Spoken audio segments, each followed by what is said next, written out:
दोस्त आज बनाया जाऊँगी मैंगो चुस्की से मुझे गोटे बाउल मैंगो को काटिक नहीं पाचिला आंब को नहीं मुझे छोट छोट पीस कर नहीं या ग्राइंडिंग जार में दे दूची मात्र 2टा जिनस आप बनई पारे बहुत टेस्टी होता है पिला तो यहाँ बहुत भल लगे और हेल्दी वे आपने बनई पारे जो मार्केट परिका अनहेल्दी हम ना तो से मुझे नहीं आसी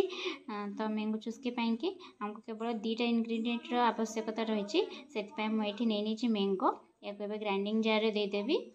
ये मैंगो को मुझे ग्राइंडिंग जार रे एबे हमर सेकेंड इनग्रेडिएंट हो चीनी मुझे चीनी दौची आपण टेस्ट अनुसार ए चीनी देबे बस ए अल्प टिके पानी को देके या ग्राइंड करनबा दोस्त देखो मैंगो चुस्की पाई आमर जो मु ग्राइंड करथिनी सेटा नहीं एबे हे गलानी तो मुझे नहीं आइसक्रीम मोल्ड को नहीं से देदेवी तो बिना किसी फ्लेवर रे बिना किसी कलर रे मुझे बनई बहुत हेल्दी वे रे तो एबे आमे को आइसक्रीम मोल्ड रे देदेबा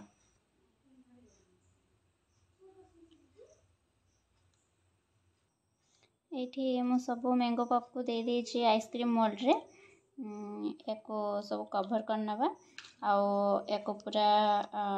ओवरनाइट मु रखी नउची तापरे काली सखाळे आपण मानको बाहर करिकिना देखेबी तो आज पई थैंक्स काली सखाळे मु आपण मानको देखौची ओवरनाइट या को मु रखी नउची देन कल सकाळे आपण मानको देखेबे देखंतु मैंगो ए देखंतु मु नेक्स्ट डे रे आपण मानको बाहर करिकिना देखौची एटा केते सुंदर हेची एटा को मु एठी पानी किछि रखिछि ओरे पात्र रे सेथरे एटा को रखि दउची अल्प टिके एटा मेल्ट होला पर या को बाहर करबा नले आइसक्रीम टा भांगीबार चांस रहिछि एटी केमती मेल्ट हे गला पर मु बाहर करछि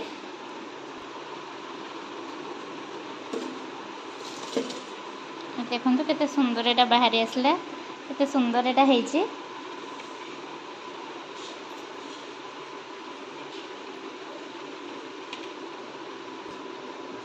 ये देखो यहाँ केते सुंदर बाहरी आसी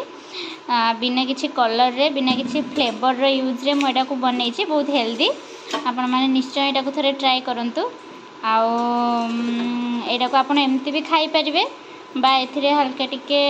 ब्लैक सॉल्ट पकईकिना चुस्की टाइप रे आपण माने बनई की खाई पारे